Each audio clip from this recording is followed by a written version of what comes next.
Hi all. Today I'm sharing with you my 2026 cut flower garden plan. I'm really enjoying the winter, but also severely missing the sunshine and bringing fresh blooms into my home. I'm located in Garden Zone 6A in Hudson Valley, New York. So I'm really going to break this out into four different sections. So my cut flower garden plan, I'm going to break it out into part one, which will be my seed selection that I selected for this year. Part two will be my overall garden design and kind of where I plan to lay out the flowers within my garden. Part three will be mapping out my seed spacing in each individual raised bed. And then part four will be really just going through, grabbing a calendar and mapping out when I'm starting each flower type and seed type, along with the method that I'm hoping to utilize this year for that specific flower. This is again my fifth year of cut flower gardening, and I feel like every year I learn something new. I talk about this a lot on my channel, but really, it truly is a process of trial and error because you're constantly learning and growing along with your flowers. And I really am excited to put, this year to use all of the knowledge I've gained so far. So again, if one of these parts interests you more than the other, feel free to skip ahead. I'll put some timestamps down below. But overall, just to speak to my flower selection, I really try to focus on creating dynamic and interesting arrangements. And I actually have a past video, which is called, I believe, Cut Flower Garden 101, where I'm out in my garden and you can see the different types that I grow. But for me, it's all about having that balance of focal flowers. So think dahlias, roses, kind of your bigger blooms, sunflowers, along with also having those filler flowers too. And I'll kind of speak to these when I go through my flower selection. And then along with also having some kind of height within your arrangements to really give it that, dynamic shape. And then also really having some kind of like textural pop or interest, I think, really is what creates like a balanced floral arrangement. So for me, I'm growing for my own personal use. I love to design. I actually used to be a floral designer. So for me, it's just a hobby. I also grow to share with neighbors and friends and family all summer long and spring. So I'll take you along on my flower selection and we'll go through, and then I'll dive into the other parts as well. But thank you for being here. Please, like and subscribe if you are interested in cut flower garden content, and more videos to come in the future. Perfect. Well, first, like I said, we're going to dive into my seed selection for 2026. I thought it would be best to just literally show you what I picked out from Johnny Seeds for my garden. So really, I get so excited when I get this catalog in the mail. It truly feels like a child at Christmas when you used to get like a Toys R Us catalog in the mail. I go through and I really just start to like visualize and like circle what I'm excited for, what I plan to plant this year. Thinking back, of course, to like what went well last year, and also just thinking about new items or new flowers that I want to try. So I've always stuck to really cut flowers, but I'm excited to add in a couple other, items this year into my garden plan. So one of them is pumpkins. I think this will be such a hit with my kids. I think it'll be really fun. It is going to be my first year, so if you have any, hot tips, please let me know. But these are the ones that I selected. So I selected, I don't know how to say that, Junona, porcelain doll, Musk de Provence, and speckled hound. I do have a large area kind of like behind my raised beds that gets a good amount of sunlight. But I do, just think this would be fun to do with the kids. So that's the first thing that I picked up from Johnny Seeds this year. Oh, I also did pick up black bear too. I thought that was a really interesting shade. And then next I picked up, so we're going to skip over all the vegetables because this is really just kind of what I am doing in my garden this year. I did pick up a watermelon. I'm excited to do some pumpkins and watermelons in kind of like the back area of the garden. I just picked up a small ocelot one. It seemed like one of the easier ones to grow. And then diving into the cut flower world. So this is what I picked up. So I'll kind of bring it in when I talk about them. But I picked up Mrs. Burns lemon basil. I like having a variety of fillers. I also picked up dark opal. I just like the shape of that leaf. You can see it has more of like a jagged edge to it. And then I also picked up sweet Thai basil because I love that purpley stem that kind of shoots out of the top. So for me, these are just really wonderful to have as like a greenery base. for just a variety of color and texture within arrangements, but also the smell is so wonderful to have basil in arrangement too. So next I did pick up some chamomile. I think I'm gonna do that in a pot. I do plan to have some pots in my garden design, which you'll see. So I picked that up, and then diving in from there, I did pick up some Dara. I just absolutely love this. We have a lot of Queen Anne's lace that just grows wildly in my area. So I don't typically pick up the green mist because I can just go out to truly any road surrounding me and go cut that if I really want, just like the plain white. But I like this darker purpley shade. I think it looks really pretty and stunning in arrangements for a nice filler flower. Next, we'll kind of pass over. Aster isn't something that I've dove into yet. I think I have a lot of other flowers that look similar in size and shape, so I just haven't been super interested in this. I've also heard from other fellow florists that it is a little bit tougher to grow. So next is kind of more of some items that are going to give the arrangement height and shape. So I picked up amaranth.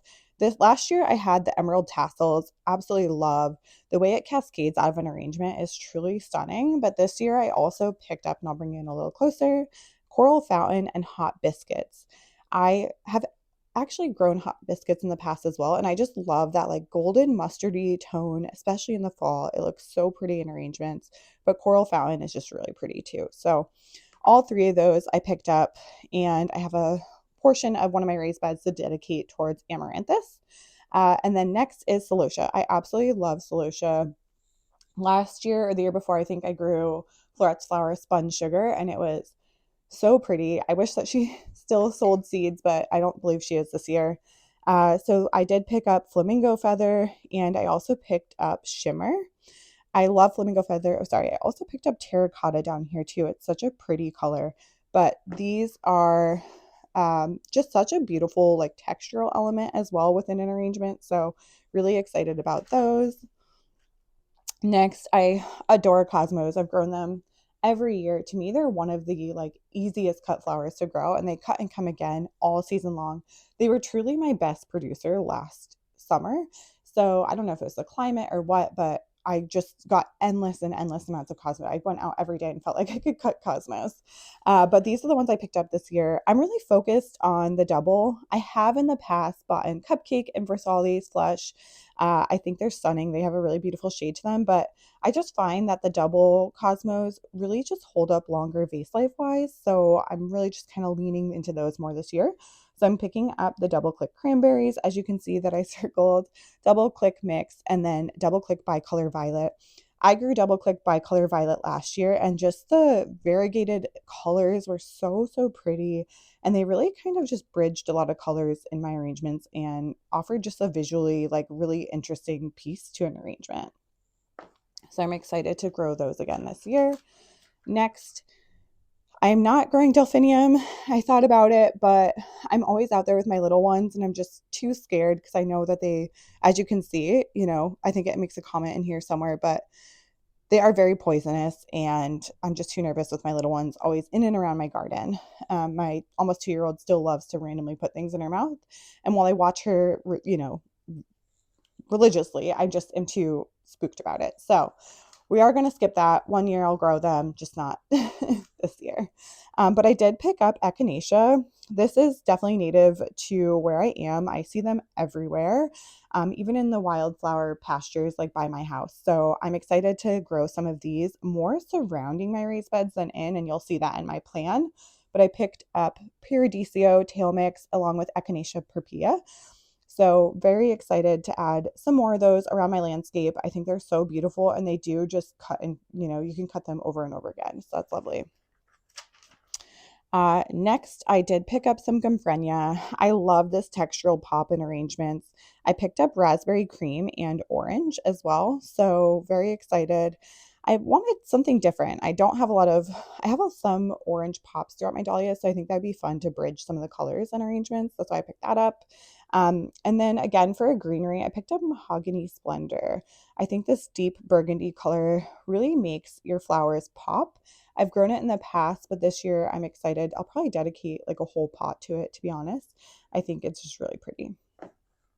And then I did grow larkspur, and you can watch my fall sowing video. I actually already put that out in my raised bed garden. So I'll update you in the spring how that shakes out. But I did plant some blue larkspur that's already out in the garden. Marigolds, I think they're really pretty. Um, I just, I don't know. I'm not too drawn to them. I might pick up the Durango tangerine or kind of the flame, like something random to just give a shot at. But I have not really gotten too into the marigolds yet. So we'll see if I pick that up. But right now it's not in my cart.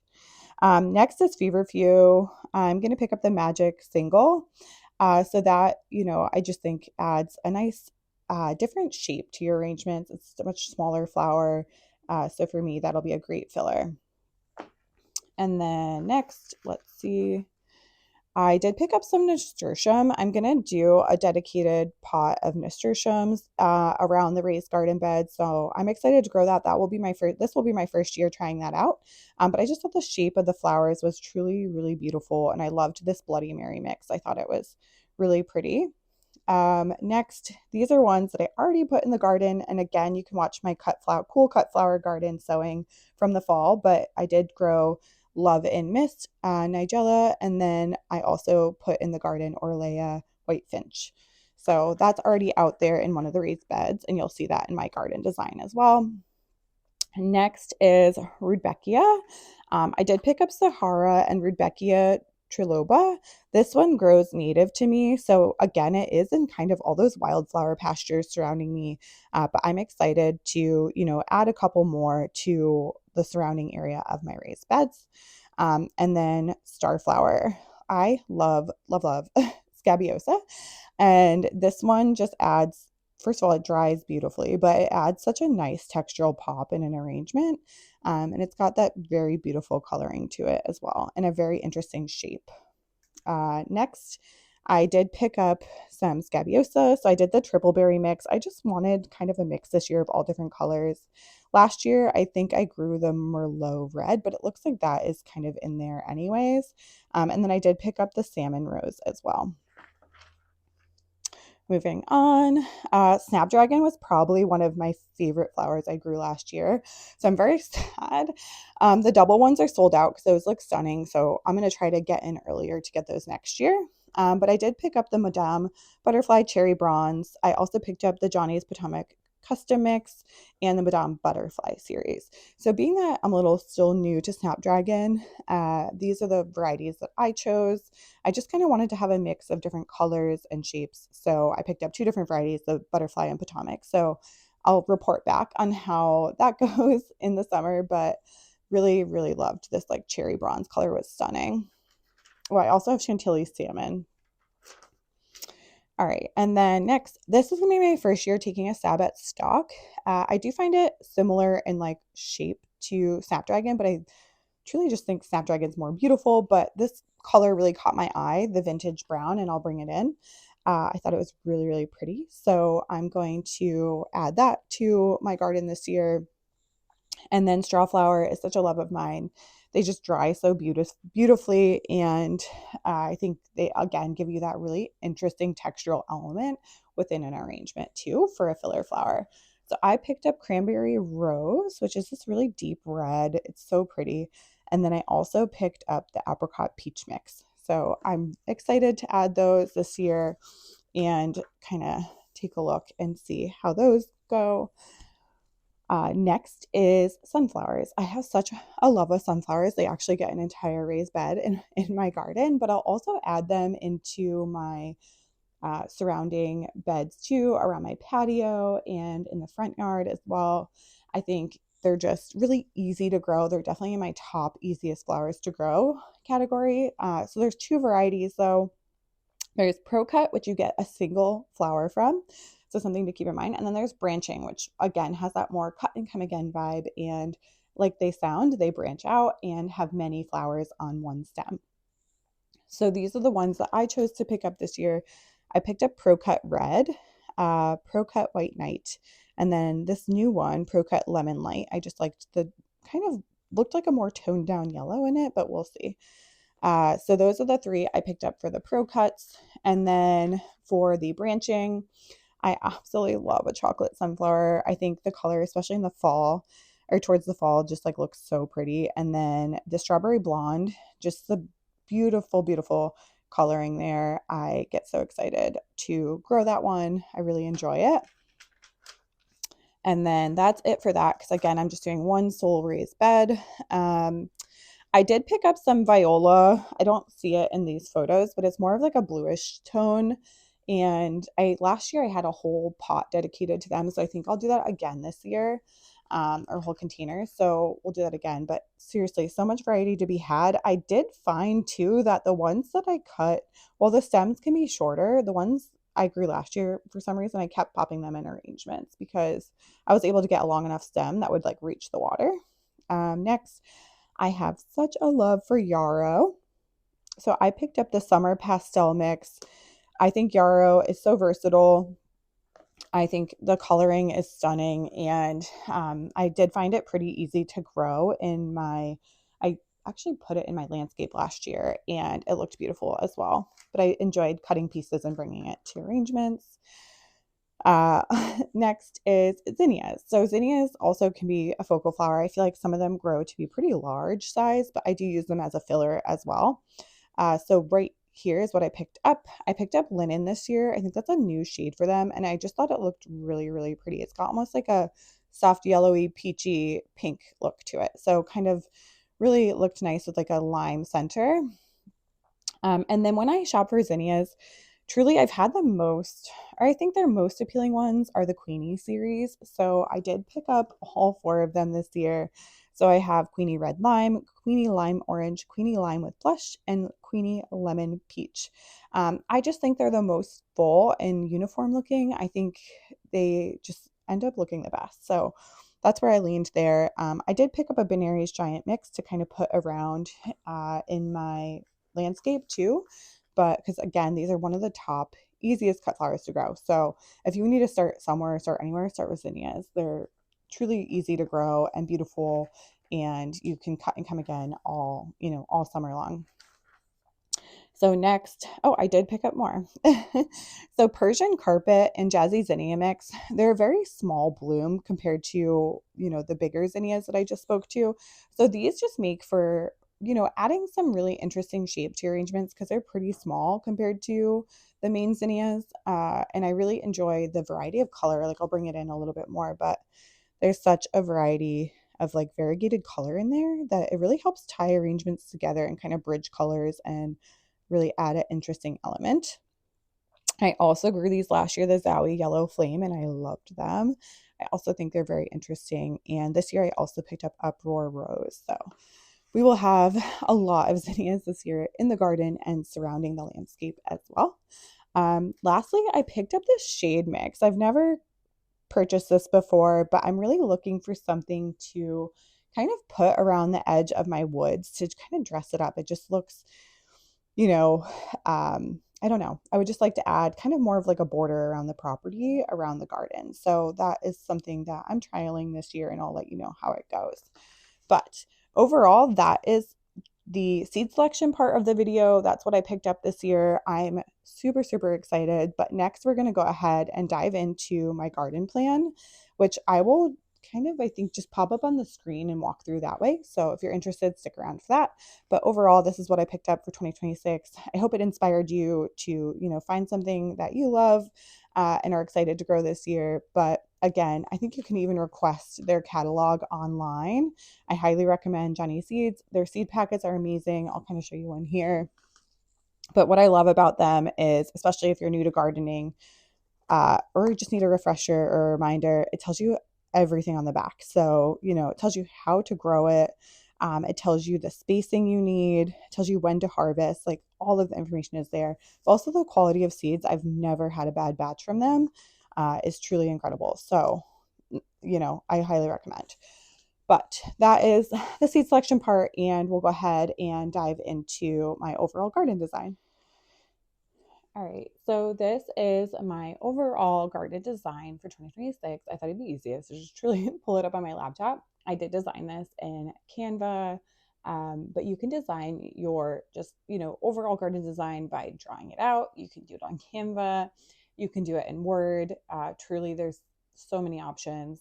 This is for me just really helpful to get a visual, to kind of play around with the layout, see, and this might even change some more, but this is kind of my original thoughts. So I'll show you overall, everything I kind of showed you in the Johnny Seeds catalog, where I plan to put it, and a quick, overview of my plan. So I this year I'm working with 10 raised beds. I'm adding 2 more. I have currently 8 out there, but my husband generously is going to help me build 2 more, and it will be a nice Mother's Day present.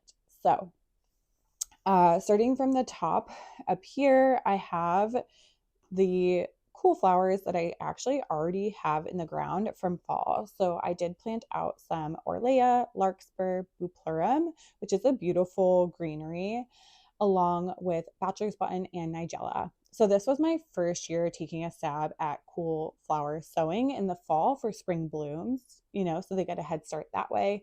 So I will keep you posted on how that pans out. Next is a bed of branching and pro-cut sunflowers. So I will probably do half and half. Something to keep in mind, branching needs quite a bit of space compared to pro-cut. So sometimes it can be easier to just do a whole bed of pro cut, but again, you get that one bloom versus branching where they'll get many blooms from one stem. Next is over here, I have Amaranthus, Celosia, and Gumfrenia grouped together. And then next I have my Status, which I actually did not show you in the catalog, but that is something that I ordered that has, again, more of like a textural pop. Lisianthus I also didn't show in the category, but I'm taking a stab at that this year. And then Stock and Yarrow. So I'm going to consider this more of like my trial bed because I've never grown Lisianthus, Stock, or Status before. So, we'll report back on that in the summer to how that pans out. The next bed, I have grown all of this before, but Starflower, Scabiosa, and Feverfew, I'm going to put in this bed. And then my overall love, which you did not see in the Johnny Select Seeds catalog, is my dahlia tubers. I am on year 3 of growing dahlias, and every year I add to my collection. So I'm going to mix them in with some cosmos. I also have dahlias and cosmos here. And then I'm going to do a bed of dahlias and zinnias. I also am dedicating a whole bed this year to snapdragons because, like I said, I fell in love with them. And then I have another bed of zinnias and cosmos. So this year, I do want to create more structure to my garden. So outside of the raised beds, I'm going to be adding in some pots. I also have existing planters with lattice. So I'm going to be growing ivy. And I just want to create kind of like end caps and kind of like, you know, bring it all together. So I ordered 6 bare root roses from Grace Rose Flower Farm. I highly recommend. I think roses are just such a beautiful element in a cut flower garden and truly, steal the show in arrangements. So this year I ordered Colorific, Midnight Fire. I also ordered Easy on the Eyes, Pop Art, and then Raspberry Cream Twirl Climb. So I do plan to add an archway. These are climbing roses, and I think that can grow to be very beautiful one day. I also existing had Golden Mustard from last year, which is one of my favorite roses. It's such a beautiful mustardy yellow, and really looks stunning in arrangements. Next, I picked up, or I already have, Montmartre. So that's out there as well. I do want to add some pots around the garden as well. So, I think basil is something really easy to grow in pots. I plan to do some pots of that. I also plan to pot the chamomile and then the nasturtium as well, because I think that really flows beautifully out of a pot. So I think that will look really pretty to kind of add those throughout the garden as well, to just give the garden more shape and structure. And then up top here, so my tree line kind of falls in the surrounding like top part of this is where my tree line starts. And then it kind of goes around here because I live in a very like woodsy area. But I'm excited to, again, grow some of those more native plants. So the coneflower, Rudbeckia, I'm going to grow some raspberries, again, the watermelon pumpkins and the Dara, because those are more native to that soil. I think that they'll do well up there, but some of them also are more of like a spreader because they self-seed. So I think it'll be good to keep them out of the raised beds and kind of just put them up behind them to give it more structure and shape to the garden as well. But this is my overall design. I'm very, very excited about it. And I do also, sorry, I missed this, but we live next to an apple orchard, and it's really inspired me to start like some fruit trees. So I'd love to start an apple tree and a cherry tree, kind of off to the side, more towards the woods. And I'm going to take a stab at that this year. That I will request as a birthday gift from my husband. And my other gift will be him helping me plant them as well. So I'm going to take a stab at adding those. I think that's a really fun thing for the kids too. And we'll go ahead and add those to the garden. But hope this was helpful or inspirational. I forgot here too, sorry. This is the spring flowers that I actually already have in these beds. So I will be doing a transition from the spring flowers into these in the, after last frost. So just something, I considered when planning that out. But next we'll grab my calendar, we'll talk about what I'm planting when, and dive in from there. So I wanted to dive in. I also think it's incredibly helpful to build out a vision board for your garden. So just to see the overall shapes and textures that you're going to include. This is just the photos that I was able to utilize from Canva. So this isn't like the exact seeds that I picked up, of course, as you saw in the Johnny Seeds catalog. I can't use their photos. So I just wanted to show you though what an overall vision board could look like. So I have the mix of focal flowers, the dahlias, the sunflowers, and then I have, my fillers in here and my textural elements just to give you an overall idea of what is within the garden. Also, Violet has joined me. She just woke up from her nap. So you have some Gymphorenia, Amaranthus, Scabiosa, zinnias, basil for that greenery, cosmos, nigella, Lysianthus, larkspur, which is so pretty for height, snapdragon, also beautiful for height. Status is a beautiful textural element. Orlea is a great filler. So you can just really see like the overall vision for the different shapes and textures and height and interest for arrangements. Okay, welcome to part 3. This is really overall just planning out the spacing for your beds. So all of my beds are 8 feet by 4 feet. For this one, it's a bed of dahlias and cosmos. So you can see what I like to do. Again, you can hand draw this, use Word. I use Canva, but really, you could do whatever you have the resource to. For me, I like to kind of know what the spacing is, and then I know the total number that I'm going to be able to fit in the bed, along with, again, the spacing for each. And then I also made a note that I will, net this entire bed for support for both the dahlias and the cosmos. So really going through, I have 12 to 24 inch spacing. It's 8 by 4. So I just work it out and like do the math to see what I can fit in. So I'll do kind of a rows of dahlias, 3 rows, and then I'll mix the cosmos in between because those need less spacing at 9 inches. So it's really about just like doing the math, 8 times 12, dividing it and seeing what you can fit across in the bed, and then the 4 foot as well. But this is, really the spacing that I came up with for that. And then I went through and did a couple more. So this is my raised bed spacing plan for branching and pro-cut sunflowers. So as I spoke to you in the seed selection, branching needs a lot more spacing. So they need 18 to 24 inches between seed, whereas pro-cut sunflowers need 4 to 6 inches between flowers. So spacing is super important. If you overcrowd them, they're not going to grow their best and they're not going to produce the way you would hope. So I kind of split this bed half and half.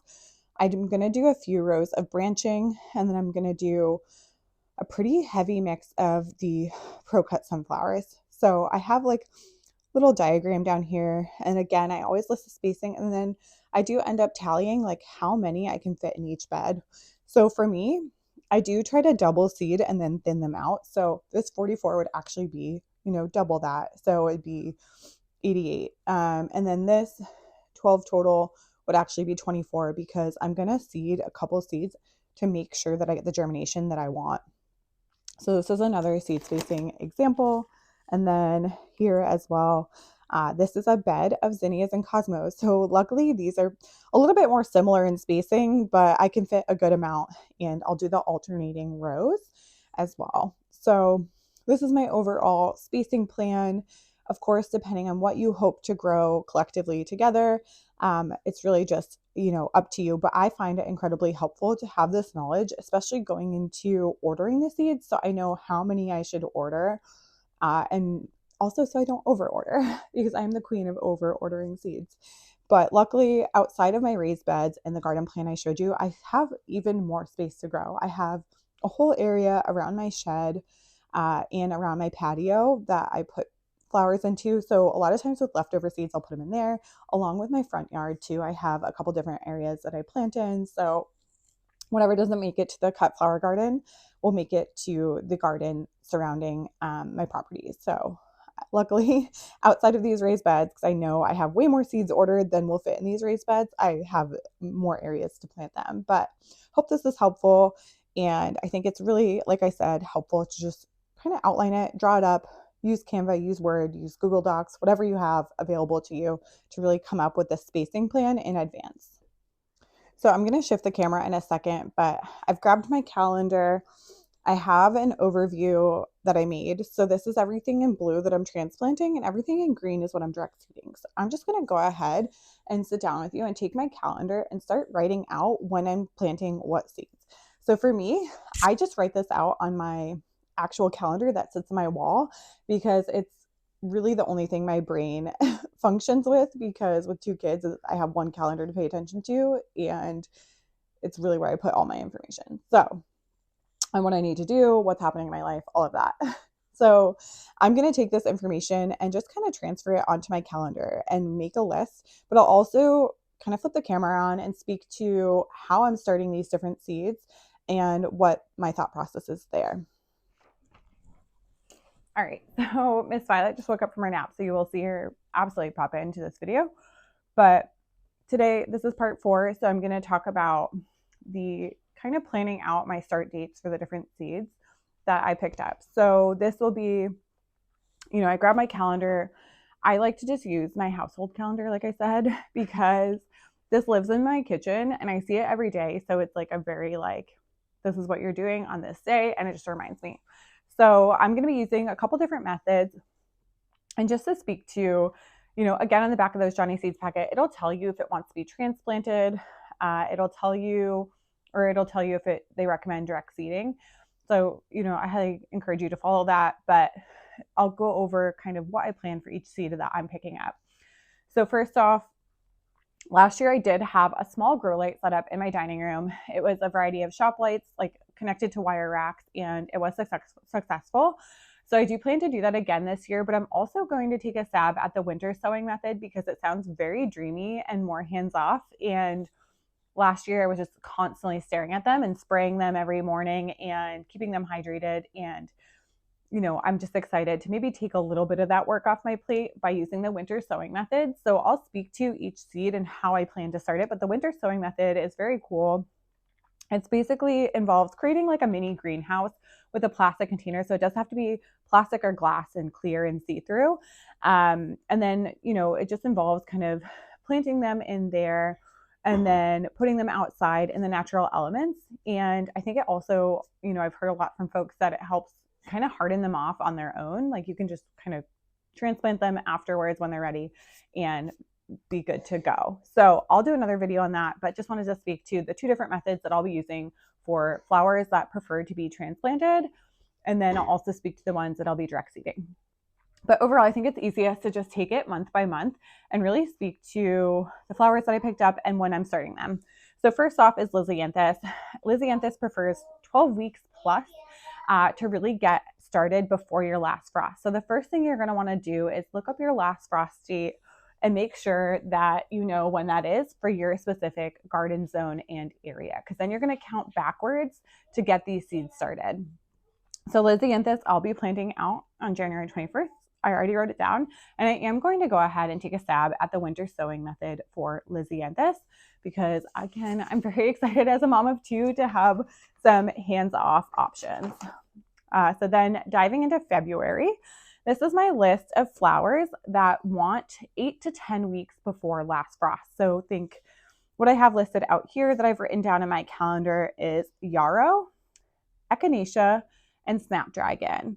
So I will be using the winter method for all 3 of these. And again, it's going to be that 8 to 10 week mark before your last frost date. So for me, that's February, but depending on your garden zone area, you want to mark that in your calendar there. Next is some flowers that like to be planted between 5 to 8 weeks before last frost.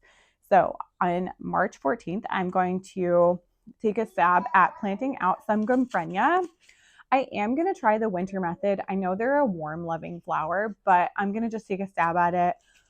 Again, a lot of gardening is trial and error, so we'll see. Rudbeckia and Status, I'm also going to take a stab at winter sowing.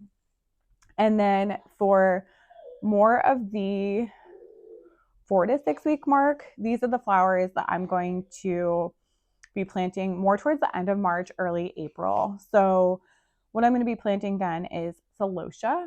I will use my grow lights for this because I know it loves warm weather. Feverfew, I'm going to try the winter sowing method. Scabiosa, I'm going to try the winter method.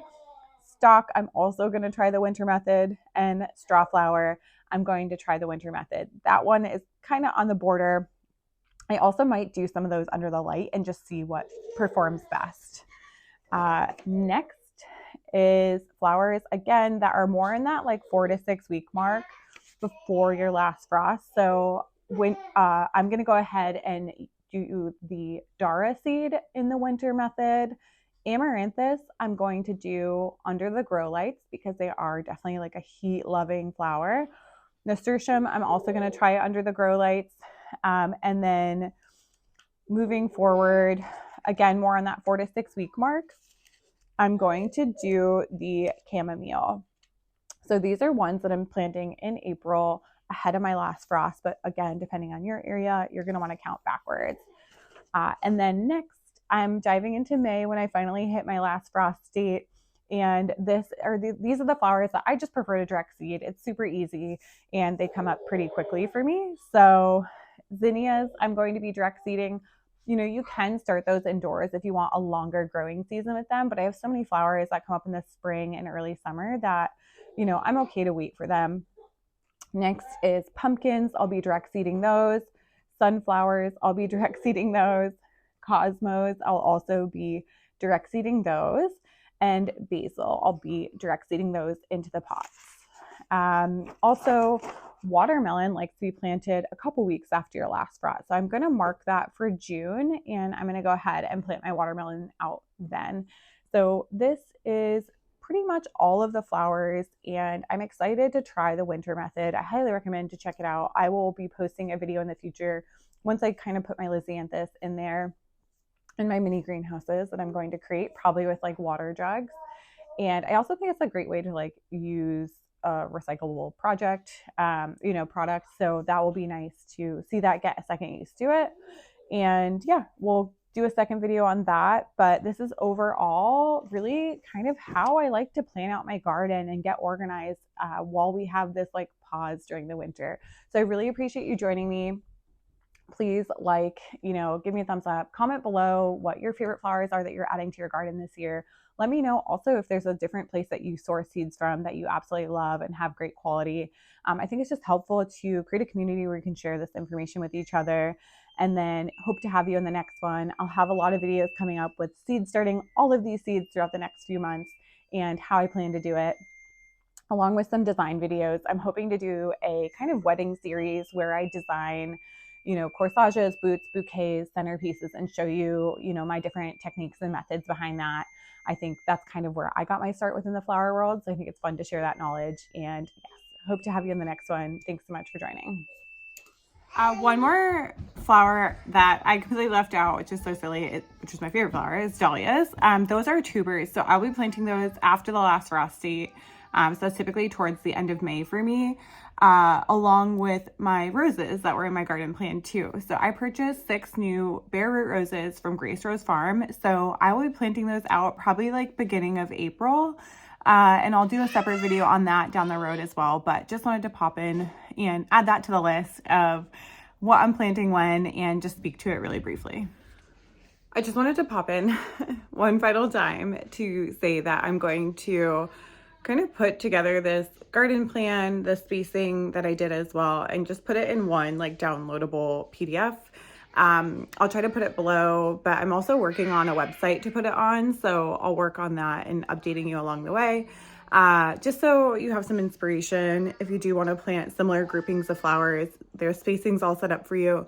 So definitely take a look at that. And I'm also going to link below the variety of indoor seed starting items that I use, all the way from, soil seed starting mix through the wire racks, through the seed trays that I like to use that bottom water the flowers to help them get water up to their roots really easily. And yeah, I'm going to put that all below. So hope it helps you, and see you in the next one.